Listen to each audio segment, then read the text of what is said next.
ಸಾಂದ್ರೆ ನಮಸ್ಕಾರ ನೋಡಿ ಸಾಂದ್ರೆ ಕೊನೆಗೂ ಪೊಲೀಸ್ ಕಾನ್ಸ್ಟೇಬಲ್ ಹುದ್ದೆಗೆ ಅರ್ಜಿಯನ್ನ ಕರೆದಿದ್ದಾರೆ. ಟೋಟಲ್ ಆಗಿ 7,565 ಪೋಸ್ಟ್ಗೆ ಸಂಬಂಧಪಟ್ಟಂತೆ ನೇಮಕಾತಿ ಆಗ್ತಾ ಇದೆ. ಇಲ್ಲಿ ಮಹಿಳೆಯರು ಪುರುಷರು ಇಬ್ರು ಅರ್ಜಿ ಸಲ್ಲಿಸೋದಕ್ಕೆ ಅವಕಾಶ ಇರತ್ತೆ. ನಾನು ಮುಂಚಿತವಾಗಿನೇ ತಿಳಿಸ್ಕೊಡ್ತಾ ಇರೋದು 21 ಅಕ್ಟೋಬರ್ 2025 ಕೊನೆಯ ದಿನಾಂಕ ಆಗಿರತ್ತೆ. ಅಲ್ಲಿ ತನಕ ನಿಮಗೆ ಟೈಮ್ ಕೊಟ್ಟಿದ್ದಾರೆ. ಆಸಕ್ತಿ ಇದ್ದಂತ ಅಭ್ಯರ್ಥಿಗಳು ಮಹಿಳೆಯರು ಪುರುಷರು ಯಾರು ಸೆಕೆಂಡ್ PUC ಪಾಸ್ ಆಗಿದಾರಲ್ಲ ಪ್ರತಿಯೊಬ್ಬರು ಕೂಡ ಈ ಒಂದು ಪೋಸ್ಟ್ ಅನ್ನ ಮಿಸ್ ಮಾಡ್ಕೋಬೇಡಿ. ಪ್ರತಿಯೊಬ್ಬರು ಅರ್ಜಿ ಸಲ್ಲಿಸಿ. ಕರ್ನಾಟಕ ರಾಜ್ಯದಲ್ಲಿ ಅವಕಾಶ ಇರತ್ತೆ. ಕರ್ನಾಟಕ ರಾಜ್ಯದವರು ಪ್ರತಿಯೊಬ್ಬರು ಅರ್ಜಿ ಸಲ್ಲಿಸಿ. ಇದ್ರ ಬಗ್ಗೆನೇ ತಿಳಿಸ್ಕೊಡ್ತಾ ಇರೋದು. ಮತ್ತೆ ಇನ್ನೊಂದು ಇದಕ್ಕೆ ಸಂಬಂಧಪಟ್ಟಂತೆ ಪರೀಕ್ಷೆ ಇದೆಯಲ್ಲ ಇದು ಸಂಪೂರ್ಣ ಕನ್ನಡದಲ್ಲಿ ಇರತ್ತೆ. ಕನ್ನಡದಲ್ಲಿ ಪರೀಕ್ಷೆ ಬರೆಯೋದಕ್ಕೆ ಅವಕಾಶ ಕೊಟ್ಟಿದ್ದಾರೆ. ಈ ಒಂದು ಪರೀಕ್ಷೆಯ ಪಠ್ಯಕ್ರಮ ಏನು, ಸಿಲೆಬಸ್ ಏನು, ಯಾವ ಬುಕ್ಗಳನ್ನ ಓದಬೇಕು, ಹೆಂಗೆಲ್ಲ ನೇಮಕಾತಿ ನಡೆಯುತ್ತೆ ಪ್ರತಿಯೊಂದು ಮಾಹಿತಿ ಇರತ್ತೆ. ವಿಡಿಯೋ ಕೊನೆತನಕ ನೋಡಿ, ಸಂಪೂರ್ಣ ಮಾಹಿತಿ ಅರ್ಥ ಆಗತ್ತೆ. ಮತ್ತೆ ಈ ಒಂದು ಚಾನಲ್ ಅನ್ನ ಯಾರು ಸಬ್ಸ್ಕ್ರೈಬ್ ಮಾಡಿಲ್ಲ ಪ್ರಶಾಂತ್ ಅಕಾಡೆಮಿ ಚಾನಲ್ ಅನ್ನ ಸಬ್ಸ್ಕ್ರೈಬ್ ಮಾಡ್ಕೊಳ್ಳಿ. ಬನ್ನಿ ಅಂದ್ರೆ ಒಂದೊಂದು ತಿಳಿಸ್ಕೊಡ್ತಾನೆ ನೋಡಿ. ಈ ಒಂದು ನೋಟಿಸ್ ಪ್ರಕಟ ಮಾಡಿ ದಿನಾಂಕ ನೋಟಿಸು ತುಂಬಾ ದಿನ ಏನಾಗಿಲ್ಲ, ಇದೇ ವಾರದಲ್ಲಿ ನೋಟಿಸ್ ಅನ್ನ ರಿಲೀಸ್ ಮಾಡಿದ್ದಾರೆ. 22/9/2025 ಅರ್ಜಿಗಳು ಪ್ರಾರಂಭ ಆಗಿದೆ. ಕೊನೆಯ ದಿನಾಂಕ 21 ಅಕ್ಟೋಬರ್ 2025. 21 ಅಕ್ಟೋಬರ್ 2025 ಅಂದ್ರೆ 21/10/2025 ತನಕ ಅವಕಾಶ ಇರತ್ತೆ ಮಹಿಳೆಯರಿಗೆ ಪುರುಷರಿಗೆ. ಮತ್ತೊಂದು ಸಲ ತಿಳಿಸ್ಕೊಡ್ತಾ ಇದ್ದೇನೆ, ಸೆಕೆಂಡ್ PUC ಪಾಸ್ ಆದವರಿಗೆ ಅವಕಾಶ ಇರತ್ತೆ. ನೋಡಿ ಇದಕ್ಕೆ ಸಂಬಂಧಪಟ್ಟಂತೆ ಒಂದು ಪರೀಕ್ಷೆ ಇಟ್ಟಿರ್ತಾರೆ. ಆ ಒಂದು ಪರೀಕ್ಷೆ ದಿನಾಂಕ ಅದು ಕೂಡ ಮೆನ್ಷನ್ ಮಾಡಿದ್ದಾರೆ. ಮತ್ತೆ ಇದಕ್ಕೆ ಅರ್ಜಿ ಶುಲ್ಕ ಕೂಡ ಇರತ್ತೆ. ಆ ಒಂದು ಅರ್ಜಿ ಶುಲ್ಕ ಕಟ್ಟಬೇಕಂದ್ರೆ ಕೊನೆಯ ದಿನಾಂಕ ಲಾಸ್ಟ್ ಡೇಟು ಈ ಒಂದು SFT ಆನ್ಲೈನ್ ನಲ್ಲಿ ಅಪ್ಲಿಕೇಶನ್ ಫಾರ್ಮ್ ಸಲ್ಲಿಸೋದಕ್ಕೆ ಅದನ್ನ ಕೊಟ್ಟಿದ್ದಾರೆ. ಮತ್ತೆ ನಿಮ್ಮ ಒಂದು last date making and online fee payment ಅಂತ ಕೊಟ್ಟಿದ್ದಾರೆ 22/10/2025. ಅದೇ ದಿನಾಂಕ ಕೊನೆಯ ದಿನಾಂಕ ಒಂದೇ ದಿನ ನಿಮಗೆ ಎಕ್ಸ್ಟ್ರಾ ಕೊಟ್ಟಿದ್ದಾರೆ. ಅದ ನಂತರ ಹಂಗೆ ಇರೋದಿಲ್ಲ. ಒಂದು ನೀವು ಅರ್ಜಿ ಸಲ್ಲಿಸೋ ಸಮಯದಲ್ಲಿ ಏನಾದ್ರೂ ತಪ್ಪಾಗಿ ಅರ್ಜಿ ಸಲ್ಲಿಸ್ತಿರ್ತಾರೆ. ಈಗ ಮನುಷ್ಯ ಅಂದ ಮೇಲೆ ಹೆಂಗ್ ಬೇಕಾದಂಗೆ ತಪ್ಪಾರ ಅರ್ಜಿ ಸಲ್ಲಿಸೋನೆ. ಈಗ ರೋಬೋಟ್ ಅಂತ ಅಲ್ಲ, ಅಂತ ಅಲ್ಲ. ಈಗ ಹೆಂಗಿದೆ ಹಂಗೆ ಹೇಳೋದಕ್ಕೆ ಮನುಷ್ಯ ಸ್ವಲ್ಪ ಏನಾದ್ರೂ ತಪ್ಪಾಗಿ ಅರ್ಜಿ ಸಲ್ಲಿಸಬೇಕಾದ್ರೆ ತಿದ್ದುಪಡಿ ಮಾಡೋದಕ್ಕೆ ಮತ್ತೆ ಅವಕಾಶ ಕೊಡ್ತಾರೆ. ಆ ಒಂದು ಅವಕಾಶ ಯಾವ ಒಂದು ದಿನಾಂಕ ಅಂದ್ರೆ 29/10/2025 30/10/2025 ತನಕ ಅವಕಾಶ ಕೊಟ್ಟಿದ್ದಾರೆ. ನಿಮ್ಮ ಒಂದು ಅಪ್ಲಿಕೇಶನ್ದಲ್ಲಿ ಏನಾದರೂ ಚೇಂಜಸ್ ಮಾಡ್ಬೇಕಂದ್ರೆ, ಎಡಿಟ್ ಮಾಡ್ಬೇಕಂದ್ರೆ ಅದನ್ನ ಮತ್ತೊಂದು ಸಲಿಯಾಗಿ ಸರಿ ಮಾಡ್ಕೊಂಡು ಮತ್ತೊಂದು ಸಲಿಗೆ ಅಪ್ಲಿಕೇಶನ್ ಹಾಕೋದಕ್ಕೆ ಇದೊಂದು ಖುಷಿ ವಿಚಾರ. ಅದ ನಂತರ ಈ ಒಂದು ಪರೀಕ್ಷೆ ನಿಮಗೆ ನೇರ ನೇಮಕಾತಿ ಮುಖಾಂತರಾಗಿ ಆಯ್ಕೆ ಮಾಡೋದಿಲ್ಲ. ಪರೀಕ್ಷೆ ಇಟ್ಟಿರ್ತಾರೆ. ಆ ಒಂದು ಪರೀಕ್ಷೆ ದಿನಾಂಕ ಡಿಸೆಂಬರ್ ಮತ್ತು 2025 ಮತ್ತು ಜನವರಿ ತಿಂಗಳಲ್ಲಿ ಈ ಒಂದು ಪರೀಕ್ಷೆಯನ್ನು ನಡೆಸ್ತಾರೆ. ಮತ್ತೆ ಏನಾದ್ರೂ ಡೌಟ್ ಇತ್ತಪ್ಪ ಅಂದ್ರೆ ಈ ಒಂದು ದಿನಾಂಕ ಬಗ್ಗೆ ತಿಳಿಲಿಲ್ಲ ಅಥವಾ ಪಠ್ಯಕ್ರಮ ಬಗ್ಗೆ ಗೊತ್ತಾಗಲಿಲ್ಲ, ಅರ್ಜಿ ಸಲ್ಲಿಸುವಂತ ಪ್ರೊಸೆಸ್ ಬಗ್ಗೆ ಗೊತ್ತಾಗಲಿಲ್ಲ ಅಂದ್ರೆ ಇಲ್ಲಿ ನಂಬರ್ ಕೊಟ್ಟಿದ್ದಾರೆ. ಈ ಒಂದು ನಂಬರ್ಗೆ ಕಾಲ್ ಮಾಡ್ಕೊಳ್ಳಿ. ಇದು ನಿಮಗೆ ದಿನಾಂಕ ಬಗ್ಗೆ ಸಂಪೂರ್ಣ ಡೀಟೇಲ್ಸ್ ಆಗಿ ತಿಳಿಸ್ಕೊಟ್ಟಿದ್ದೇನೆ. ಇದು ನಿಮಗೆ ದಿನಾಂಕ ಕೆಲವು ಜನಕ್ಕೆ ಅರ್ಥ ಆಗಲ್ಲ, ಅದೇ ಒಂದು ಕಾರಣಕ್ಕಾಗಿ. ಇನ್ನು ಪೋಸ್ಟ್ ಬಗ್ಗೆ ಒಂದೊಂದಾಗಿ ತಿಳಿಸ್ಕೊಡ್ತಾನೆ ನೋಡಿ. ಯಾವ್ಯಾವ ಪೋಸ್ಟ್ ಇದಾವೆ ಏನು ಅಂತ ಅಂತೇಳಿ ಅದು ಕೂಡ ಇದರಲ್ಲೇ ತಿಳಿಸ್ಕೊಟ್ಟಿದ್ದಾರೆ. ಯಾವ ಒಂದು ವರ್ಗದವರಿಗೆ ಎಷ್ಟೆಷ್ಟು ಅದೆಲ್ಲ ನಿಮಗೆ ಡೀಟೇಲ್ಸ್ ಆಗಿ ಗೊತ್ತಾಗಬೇಕು. ಡೀಟೇಲ್ಸ್ ಆಗಿ ಗೊತ್ತಾಗಬೇಕಂದ್ರೆ ವಿಡಿಯೋ ಕೊನೆತನಕ ನೋಡಿ. ಇಲ್ಲಿ ಕಲಿರುವಂತ ಪೋಸ್ಟ್ ಕಾನ್ಸ್ಟೇಬಲ್ ಅಂತೇಳಿ ಎಕ್ಸ್ ಸರ್ವಿಸ್ನವರಿಗೆ ಅಭ್ಯರ್ಥಿಗಳಿಗೆ ಅರ್ಜಿ ಕರೆದಿದ್ದಾರೆ. 4,408 ಪೋಸ್ಟ್ ಎಕ್ಸ್ ಮ್ಯಾನ್ದವರಿಗೆ ಸಂಬಂಧಪಟ್ಟಂತೆ ಇರತ್ತೆ. ಅದ ನಂತರ ಕಾನ್ಸ್ಟೇಬಲ್ ಎಕ್ಸ್ ಸರ್ವಿಸ್ ಮ್ಯಾನ್ದವರಿಗೆ ಸಂಬಂಧಪಟ್ಟಂತೆ ಅದರ್ ಕ್ಯಾಂಡಿಡೇಟ್ಸ್ಗಳಿಗೆ ಇದು ಕಾನ್ಸ್ಟೇಬಲ್ ಇರತ್ತೆ. ಅದು ಕೂಡ ಎಕ್ಸ್ ಸರ್ವಿಸ್ ಮ್ಯಾನ್ದವರಿಗೆ 285. ಅದ ನಂತರ ಕಾನ್ಸ್ಟೇಬಲ್ ಎಕ್ಸ್ ಮೇಲ್ದವರಿಗೆ ಸಂಬಂಧಪಟ್ಟಂತೆ ಕಮಾಂಡೋದವರಿಗೆ 376. ಅದ ನಂತರ ಕಾನ್ಸ್ಟೇಬಲ್ ಎಕ್ಸ್ ಫಿಮೇಲ್ದವರಿಗೆ ಸಂಬಂಧಪಟ್ಟಂತೆ 2,496. ನೋಡ್ಸಂದ್ರೆ ಇಲ್ಲೆಲ್ಲ ಎಕ್ಸ್ ಸರ್ವಿಸ್ ಮ್ಯಾನ್ದವ್ರಿಗೆ ಕೊಟ್ಟಿದ್ದಾರೆ. ಇನ್ನು ಫ್ರೆಶರ್ದವ್ರಿಗೆ ಅವಕಾಶ ಕೊಟ್ಟಿಲ್ಲ. ನೋಡಿ ತುಂಬಾ ಜನ ಅರ್ಜಿ ಸಲ್ಲಿಸಕ್ ಹೋಗ್ತೀರಾ, ಬಟ್ ಅರ್ಜಿ ಸಲ್ಲಿಸಿ ಇಲ್ಲ ಅಂತಲ್ಲ, ಒಂದ್ಸರಿ ಕೇಳ್ಕೊಳ್ಳಿ. ಅಲ್ಲಿ ನಿಮಗೆ ಮೀಸಲಾತಿ ಆಧಾರದ ಮೇಲೆ ಅಥವಾ ಪೋಸ್ಟ್ಗಳು ಖಾಲಿ ಉಳಿದಿರ್ತವೆ, ನೀವು ಅಪ್ಲಿಕೇಶನ್ ಹಾಕಿ ಅಲ್ಲಿ ತಗೊಳುತ್ತೆ. ಅದು ಅಪ್ಲಿಕೇಶನ್ ಹಾಕೋ ಸಮಯ ಗೊತ್ತಾಗುತ್ತೆ ನಿಮಗೆ. ಇದು ಎಕ್ಸ್ ಸರ್ವಿಸ್ ಮ್ಯಾನ್ದವರಿಗೆ ಇಷ್ಟು ವರ್ಷ ಅನುಭವ ಇದ್ದವ್ರು ಅಪ್ಲಿಕೇಶನ್ ಹಾಕ್ಬೇಕಂತೇಳಿ ಹೇಳತ್ತೆ.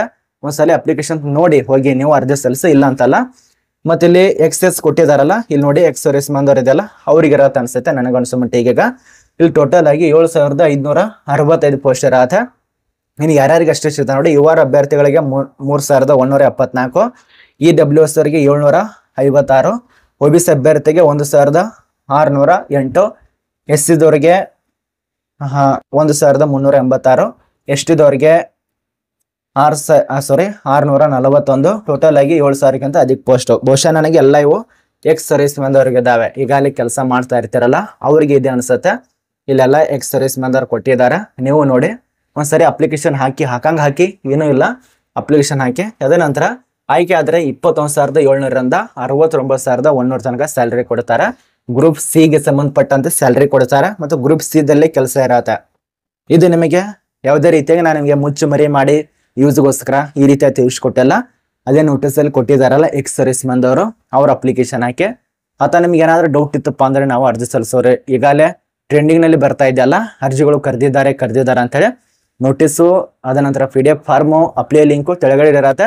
ಚೆಕ್ ಮಾಡ್ಕೊಳ್ಳಿ. ಏನ್ ಹೋಗುತ್ತೆ MB ಅಷ್ಟೇ ಹೋಗುತ್ತೆ, ಚೆಕ್ ಮಾಡ್ಕೊಳ್ಳಿ. ಇಲ್ಲ ಅಂತಲ್ಲ, ಒಟ್ಟಾರೆ ಹುದ್ದೆ ತಗೊಳ್ಳಿ, ಒಳ್ಳೆ ಕೆಲಸ ಮಾಡಿ ಅಷ್ಟೇ. ಇದಕ್ಕೆ ಸಂಬಂಧಪಟ್ಟಂತೆ ವಯೋಮಿತಿ ಬಗ್ಗೆ ಸ್ವಲ್ಪ ನೋಡಿ. 18 ವರ್ಷ ಆಗಿರ್ಬೇಕಾಗತ್ತೆ. 18 ವರ್ಷ, 18ರಿಂದ 25 ಅವ್ರು ಕೊಟ್ಟಿದ್ದಾರೆ. ಅದ ನಂತರ ಕೆಟಗರಿ ವೈಸ್ ನಿಮಗೆ ಸಡಿಲಿಕ್ ಕೂಡ ಇರತ್ತೆ. 5 ವರ್ಷ, 3 ವರ್ಷ, 2 ವರ್ಷ. ನನಗನ್ಸೋ ಮಟ್ಟಿಗೆ ಅನುಭವದವರಿಗೆ ಅರ್ಜಿ ಕರೆದಿದ್ದಾರೆ ಮತ್ತು ಫ್ರೆಶರ್ದವರಿಗೆ ಅರ್ಜಿ ಕರೆದಿದ್ದಾರೆ. ನೋಟಿಸ್ ಅದು ಅಪ್ಲಿಕೇಶನ್ ಹಾಕಿ, ಯಾವುದೇ ರೀತಿಯಾಗಿ ಭಯ ಪಡಬೇಡಿ. ಎಲ್ಲರೂ ಅಪ್ಲಿಕೇಶನ್ ಹಾಕಿ. ಸ್ಪೋರ್ಟ್ಸ್ ಕ್ಯಾಂಡಿಡೇಟ್ಗಳು ಅಪ್ಲಿಕೇಶನ್ ಹಾಕಿ, ಅನುಭವದವರು ಅಪ್ಲಿಕೇಶನ್ ಹಾಕಿ. ಏನಾದ್ರೂ ತೊಂದರೆ ಇತ್ತಂದ್ರೆ ನೀವು ಅಪ್ಲಿಕೇಶನ್ ಹಾಕಿ. ಯಾರು ಕೂಡ ಮಿಸ್ ಮಾಡ್ಕೋಬೇಡಿ. ಇಲ್ಲಿ ಪೊಲೀಸ್ ಕಾನ್ಸ್ಟೇಬಲ್, ದೆಹಲಿ ಪೊಲೀಸ್ ಇರತ್ತಲ್ಲ, ಅಲ್ಲಿ ಅಪ್ಲಿಕೇಶನ್ ಕರೆದಿದ್ದಾರೆ. ಅದಕ್ಕೆ ಸಂಬಂಧಪಟ್ಟಂತೆ ನೋಡ್ಕೊಳ್ಳಿ ಏನಿದೆ ಅಂತ ಹೇಳಿ ಚೆಕ್ ಮಾಡ್ಕೊಳ್ಳಿ. ಸುಮಾರು 70-80 ಪೇಜ್ ಗಟ್ಲೆ ಈ ಒಂದು ನೋಟಿಸ್ ರಿಲೀಸ್ ಮಾಡಿದ್ದಾರೆ. ಏನಾದ್ರೂ ಇರಬಹುದು. ಮತ್ತು ಅರ್ಜಿ ಶುಲ್ಕ ನೋಡಿ ಎಷ್ಟೆಷ್ಟಿದೆ ಅಂತ ಹೇಳಿ. 100 ರೂಪಾಯಿ ಇರತ್ತೆ. 100 ರೂಪಾಯಿ ಯಾರಿಗಪ್ಪ ಅಂದ್ರೆ ಅದರಲ್ಲಿ ಕೊಟ್ಟಿದ್ದಾರೆ PDF ಫಾರಮ್ದಲ್ಲಿ 100 ರೂಪಾಯಿ. ಇತರ ಎಲ್ಲ ಒಂದು ಅಭ್ಯರ್ಥಿಗಳಿಗೆ 100 ರೂಪಾಯಿ ಇರತ್ತೆ. SC ST ಮಾಜಿ ಸೈನಿಕರಿಗೆ ಅವಕಾಶ ಇಲ್ಲ.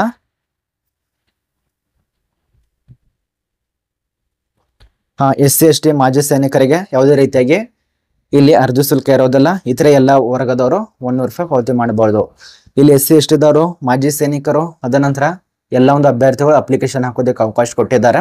ಪ್ರತಿಯೊಬ್ಬರು ಅರ್ಜಿ ಸಲ್ಲಿಸಿ. ಇನ್ನು ಆಯ್ಕೆ ಪ್ರಕ್ರಿಯೆಯಲ್ಲಿ ಸಂದರ್ಶನ, ಕಂಪ್ಯೂಟರ್ ಆಧಾರ ಪರೀಕ್ಷೆ, ದೈಹಿಕ ಸಹಿಷ್ಣುತೆ ಪರೀಕ್ಷೆ, ಅಳತೆ ಪರೀಕ್ಷೆ, ದಾಖಲೆಗಳ ಪರಿಶೀಲನೆ, ವೈದ್ಯಕೀಯ ಪರೀಕ್ಷೆ, ಈ ರೀತಿಯಾಗಿ ಆಯ್ಕೆ ಮಾಡ್ತಿದ್ದಾರೆ.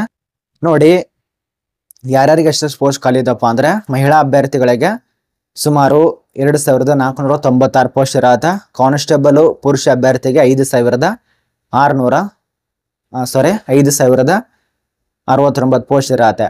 ನಾನು ಮುಂಚಿತ ತಿಳಿಸ್ಕೊಟ್ಟೆನಲ್ಲ, ಎಕ್ಸ್ ಸರ್ವಿಸ್ ಮಂದಿ ಅರ್ಜಿ ಸಲ್ಲಿಸಬೇಕಾ ಅಥವಾ ಹೆಣ್ಮಕ್ಳು ಅರ್ಜಿ ಸಲ್ಲಿಸಬೇಕಾ ಅಂತೇಳಿ ಕನ್ಫ್ಯೂಸ್ ಬೇಡ. ಒಂದು ಸಾರಿ ಎಕ್ಸ್ ಸರ್ವಿಸ್ ಮಂದವ್ರಿಗೆ ಅವಕಾಶ ಕೊಟ್ಟಿದ್ದಾರೆ. ಅದ ನಂತರ ಅನುಭವದವ್ರಿಗೆ ಅವಕಾಶ ಇರತ್ತೆ, ಫ್ರೆಶರ್ದವ್ರ ಅವಕಾಶ ಇರತ್ತೆ. ಅಪ್ಲಿಕೇಶನ್ ಹಾಕಿ. ಇಲ್ಲ ಅಂತಲ್ಲ, ಪ್ರತಿಯೊಬ್ಬರು ಅರ್ಜಿ ಸಲ್ಲಿಸಿ. ಮತ್ತೆ ಸರ್ ನೀವು ಹಂಗೆ ಹೇಳಿದ್ರೆ ಅನ್ನಕ್ಕೆ ಹೋಗ್ಬೇಡಿ. ಚೆಕ್ ಮಾಡ್ಕೊಳ್ಳಿ. ಒಂದ್ಸರಿ ನೋಟಿಸ್ ಕೂಡ ಇರತ್ತೆ. ಮತ್ತು ಅರ್ಜಿಗಳು 22ನೇ ತಾರೀಕು ಸ್ಟಾರ್ಟ್ ಆಗಿದೆ. ಇದು ನಮಗೆ ದಿನಾಂಕ ಬಗ್ಗೆ ತಿಳಿಸ್ಕೊಟ್ಟಿದ್ದೇನೆ. ಆಯ್ಕೆ ಆದ್ರೆ ಅಖಿಲ ಭಾರತದಲ್ಲಿ ಕೆಲಸ ಇರತ್ತೆ. ಇದೀಗಾಗಲೇ ಗೊತ್ತಾಗಿರ್ಬೇಕು. ನಮ್ಮೊಂದು ಕೇಂದ್ರ ಸರ್ಕಾರದ ಸಿಬ್ಬಂದಿ ಆಯ್ಕೆ ಆಯೋಗದಲ್ಲಿ ಅರ್ಜಿ ಕರೆದಿದ್ದಾರೆ. 7,000ಕ್ಕಿಂತ ಅಧಿಕ ಪೋಸ್ಟ್. ಅಖಿಲ ಭಾರತದಲ್ಲಿ ಕೆಲಸ ಇರತ್ತೆ. ನಮ್ಮೊಂದು ಕರ್ನಾಟಕದಲ್ಲಿ ಕೆಲಸ ಇರತ್ತೆ, ಅಖಿಲ ಭಾರತದಲ್ಲಿ ಕೆಲಸ ಇರತ್ತೆ. ಇನ್ನು ಎಕ್ಸಾಮ್ಗೆ ಸಂಬಂಧಪಟ್ಟಂತೆ ಮಾಹಿತಿ ಇಲ್ಲಿ ನಿಮಗೆ ಸ್ಕ್ರಾಲ್ ಡೌನ್ ಮಾಡಿದ್ರೆ ಆ ಒಂದು ಎಕ್ಸಾಮ್ ಬಗ್ಗೆ ಮಾಹಿತಿ ಬರತ್ತೆ. ಇಲ್ಲಿದೆ ನೋಡಿ. ಪಾರ್ಟ್ 1 ಅಂತ ಎಕ್ಸಾಮ್ ಇರತ್ತೆ, part 2, part B, part C, part D, ಈ ರೀತಿಯಾಗಿ ಸಬ್ಜೆಕ್ಟ್ ವೈಸ್ ನಿಮಗೆ ಡಿವೈಡ್ ಮಾಡ್ಕೊಂಡು ಎಕ್ಸಾಮ್ ನಡೆಸ್ತಾರೆ. ಅದ್ರ ಬಗ್ಗೆ ಸ್ವಲ್ಪ ನೋಡ್ಕೊಳ್ಳಿ. ಕನ್ನಡದಲ್ಲಿ ಇರತ್ತೆ ಎಕ್ಸಾಮು. ಕನ್ನಡದಲ್ಲಿ ಪರೀಕ್ಷೆ ಬರೋದಕ್ಕೆ ಅವಕಾಶ ಇರತ್ತೆ. ಇನ್ನು ಇದಕ್ಕೆ ಪರೀಕ್ಷೆ ಇರತ್ತೆ, ದೈಹಿಕ ಪರೀಕ್ಷೆ ಇರತ್ತಲ್ಲ, ಆ ಒಂದು ದೈಹಿಕ ಪರೀಕ್ಷೆ ಬಗ್ಗೆ ಸ್ವಲ್ಪ ನೋಡಿ. ಮೇಲ್ ಕ್ಯಾಂಡಿಡೇಟ್ಗೆ ಸಂಬಂಧಪಟ್ಟಂತೆ ಇರತ್ತೆ ಇದು. ಆ ಪರೀಕ್ಷೆದವ್ರಿಗೆ ಅವಕಾಶ ಇರೋದ್ರಿಂದ ಇದೆಲ್ಲ ಅವ್ರಿಗೆ ಕೊಟ್ಟಿರ್ತಾರೆ. ಮತ್ತೆ ಎಕ್ಸ್ ಸರ್ವಿಸ್ ಮಂದಿ ಏನ್ ಹೇಳಿದಾರಲ್ಲ, ಎಕ್ಸ್ ಸರ್ವಿಸ್ ಮಂದವ್ರಿಗೆ ಅವಕಾಶ ಇರತ್ತೆ. ಅಪ್ಲಿಕೇಶನ್ ಹಾಕಿ. ಯಾರು ಕೂಡ ಟೆನ್ಷನ್ ತಗೋಬೇಡಿ. ನಿಮಗೆ 30 ವರ್ಷದವ್ರಿಗೆ ಸಂಬಂಧಪಟ್ಟಂತೆ ನೋಡಿ, ಆಗ್ಲೇ ತಿಳಿಸ್ಕೊಟ್ಟೇನಲ್ಲ, ಅನುಭವದವ್ರಿಗೆ ಇರೋದ್ರಿಂದ ಅನುಭವದವರು ಇಬ್ಬರಿಗೆ 30 ವರ್ಷದ ಅಭ್ಯರ್ಥಿಗಳಿಗೆ ಸಂಬಂಧಪಟ್ಟಂತೆ 6 ನಿಮಿಷ ಒಳಗಾಗಿ 1600 ಮೀಟರ್ದಷ್ಟು ರನ್ನಿಂಗ್ ಓಡಿ ಮುಗಿಸ್ಬೇಕು. ಲಾಂಗ್ ಜಂಪ್ ಇದೆಯಲ್ಲ 14 ಫೀಟ್ ಇರತ್ತೆ. ಹೈ ಜಂಪ್ 3.9 ಜಂಪ್ ಮಾಡಬೇಕು. ಅಬೌವ್ 30ರಿಂದ 40 ಇಯರ್ಸ್ ಕೊಟ್ಟಿದ್ದಾರೆ. 7 ಮಿನಿಟ್ ಇರತ್ತೆ 1600 ಮೀಟರು. ಅದ ನಂತರ ಅಬೌವ್ 40 ವರ್ಷದವರು 8 ಮಿನಿಟ್ ಕೊಟ್ಟಿದ್ದಾರೆ ರನ್ನಿಂಗು. ಇವರಿಗೆ ಮೇಲೆ ಏನ್ ತಿಳಿಸ್ಕೊಟ್ಟೇನಲ್ಲ, 30ರಿಂದ 40 ವರ್ಷದವರಿಗೆ 9 ಫೀಟು. ಅದ ನಂತರ 40 ವರ್ಷದ ಸಂಬಂಧಪಟ್ಟಂತೆ 12 ಫೀಟು. ಮೇಲಿದ್ದಂತ 3.6 ಜಂಪು. ಅದ ನಂತರ 3.3 ಹೈ ಜಂಪ್ ಜಿಗಿಬೇಕಾಗತ್ತೆ. ಇದೆಲ್ಲ ಕೊಟ್ಟಿದ್ದಾರೆ ಪುರುಷರಿಗೆ. ಏನು ಮಹಿಳಾ ಅಭ್ಯರ್ಥಿ ಏನಿಲ್ಲದ ನೋಡಿ, ಒಂದೇ ಕೊಟ್ಟಿದ್ದಾರೆ ಅವರು. 3 ಇದಾವೆ ಇವರು ಕೂಡ. 30 ವರ್ಷದವರಿಗೆ 8 ನಿಮಿಷ ಕೊಟ್ಟಿದ್ರೆ 1600 ಮೀಟರು. ಅದ ನಂತರ 10 ಫೂಟು ಅದ ನಂತರ 3 ಹೈ ಜಂಪು ಅದನ್ನೆಲ್ಲ ಕೊಟ್ಟಿದ್ದಾರೆ. ಇವೆಲ್ಲ ಚೆಕ್ ಮಾಡ್ಕೊಳ್ಳಿ. ಸ್ವಲ್ಪ ಕಡಿಮೆ ಇರತ್ತೆ, ಚೆಕ್ ಮಾಡ್ಕೊಳ್ಳಿ ಎಷ್ಟೆಷ್ಟಿದೆ ಅಂತೇಳಿ. ನಾನು ನಿಮಗೆ ತುಂಬಾ ಲಾಂಗ್ ಆಗತ್ತೆ ಈ ವಿಡಿಯೋ, ಅದೊಂದು ಕಾರಣಕ್ಕಾಗಿ. ಮತ್ತೆ ನೋಟಿಸ್ ಕೂಡ ಒಂದ್ಸರಿ ಡೌನ್ಲೋಡ್ ಮಾಡ್ಕೊಳ್ಳಿ, ತಳ ಡಿಸ್ಕ್ರಿಪ್ಷನ್ ಭಾಷೆನಲ್ಲಿ ಇರತ್ತೆ, ಡೌನ್ಲೋಡ್ ಮಾಡ್ಕೊಳ್ಳಿ. ಮತ್ತೆ ಏನೆಲ್ಲ ಡಾಕ್ಯುಮೆಂಟ್ಸ್ ಬೇಕೋ ಅದನ್ನ ಕೊಟ್ಟಿದ್ದಾರೆ ನೋಡಿ. ನಿಮ್ಮೊಂದು ಒರಿಜಿನಲ್ ಡಾಕ್ಯುಮೆಂಟ್ಸ್, ID ಪ್ರೂಫ್ ಇದೆಲ್ಲ ತಗೊಬೇಕಂತೇಳಿ. Voter ID card, driving licence, PAN card, passport ಅದರದ್ದು ಫೋಟೋ, ID ಕಾರ್ಡ್ ಬೇಕಾಗತ್ತೆ. ನಿಮ್ಮ ಒಂದು ಕಾಲೇಜು ಅಥವಾ ಯೂನಿವರ್ಸಿಟಿ ಸ್ಕೂಲ್ಗಳಿಂದ ಎಂಪ್ಲಾಯ್ಮೆಂಟ್ ID ಕಾರ್ಡ್ ಬೇಕಾಗತ್ತೆ. ಅನುಭವದವರಿಗೆ ಎಕ್ಸ್ ಸರ್ವಿಸ್ ಮಂದ ID ಕಾರ್ಡ್ ಬೇಕಾಗತ್ತೆ. ಅನುಭವದವರಿಗೆ ಸಂಬಂಧಪಟ್ಟಂತೆ ಎನಿ ಫೋಟೋ ಕಾಪಿಗಳು ಅಂತ ನಿಮ್ಮ ಒಂದು ಸೆಂಟ್ರಲ್ ಗೌರ್ಮೆಂಟು ಅಥವಾ ಸ್ಟೇಟ್ ಗೌರ್ಮೆಂಟು ಅದೆಲ್ಲ ಫೋಟೋ ಕಾಪಿಗಳು ಬೇಕಾಗತ್ತೆ, ಅದನ್ನ ಚೆಕ್ ಮಾಡ್ಕೊಳ್ಳಿ. ಅದ ನಂತರ ಆಧಾರ್ ಕಾರ್ಡ್ಗಳು ಇದೆಲ್ಲ ಕೇಳಿದ್ದಾರೆ. ಡಾಕ್ಯುಮೆಂಟ್ಸ್ ವೆರಿಫಿಕೇಶನ್, ಏನೆಲ್ಲ ಡಾಕ್ಯುಮೆಂಟ್ಸ್ ಪರಿಶೀಲನೆ ಮಾಡ್ತಾರೆ ಆ ಎಲ್ಲ ಡಾಕ್ಯುಮೆಂಟ್ಸ್ ಇಲ್ಲಿ ಕೊಟ್ಟಿದ್ದಾರೆ, ಅದಕ್ಕೆ ಸಂಬಂಧಪಟ್ಟಂತೆ ಚರ್ಚೆ ಮಾಡಿ. ಇದೆಲ್ಲ ನಿಮಗೆ ಚರ್ಚೆ ಬಗ್ಗೆ ಮಾಹಿತಿ ಅರ್ಥ ಆಗಿದೆ ಅಂತ ಅನ್ಕೋತೀವಿ. ಇದು ನಮ್ಮೊಂದು ಸೆಂಟ್ರಲ್ ಗೌರ್ಮೆಂಟ್ SSC ಇಲಾಖೆಯಲ್ಲಿ ಅರ್ಜಿ ಕರೆದಿದ್ದಾರೆ. SSC ಅಂದ್ರೆ ಸ್ಟಾಫ್ ಸೆಲೆಕ್ಷನ್ ಕಮಿಷನ್ ವತಿಯಿಂದ ಸೆಂಟ್ರಲ್ ಗೌರ್ಮೆಂಟ್ ಇದು. ಮೊನ್ನೆ ಮುಂಬೈ, ದೆಹಲಿ, ಬಾಂಬೆ, ಅದ ನಂತರ ಮಹಾರಾಷ್ಟ್ರ, ಕರ್ನಾಟಕದವರನ್ನ ಗುಜರಾತ್ಗೆ ಹಾಕಿದ್ರು, ಪಾಕಿಸ್ತಾನಕ್ಕೆ ಹಾಕಿದ್ರು, ದಾದ್ರಾ ಮತ್ತು ನಗರ್ ಹವೇಲಿ ಹಾಕಿದಾರೆ ಲಕ್ಷದ್ವೀಪದಲ್ಲಿ. ಅದೇ ಒಂದು ಸಂಸ್ಥೆಯಲ್ಲಿ ಅರ್ಜಿ ಕರೆದಿದ್ದಾರೆ ಸೆಂಟ್ರಲ್ ಗೌರ್ಮೆಂಟ್. ದೆಹಲಿ ಪೊಲೀಸ್ ಆಗಿರತ್ತೆ 2025 ಎಕ್ಸಾಮಿನೇಷನ್ ಕಾರ್ಯನಿರ್ವಾಹಕ ಹುದ್ದೆಗಳಿಗೆ ಸಂಬಂಧಪಟ್ಟಂತೆ ಇದೆಲ್ಲ ಇರೋದ್ರಿಂದ ಅಪ್ಲಿಕೇಶನ್ ಹಾಕಿ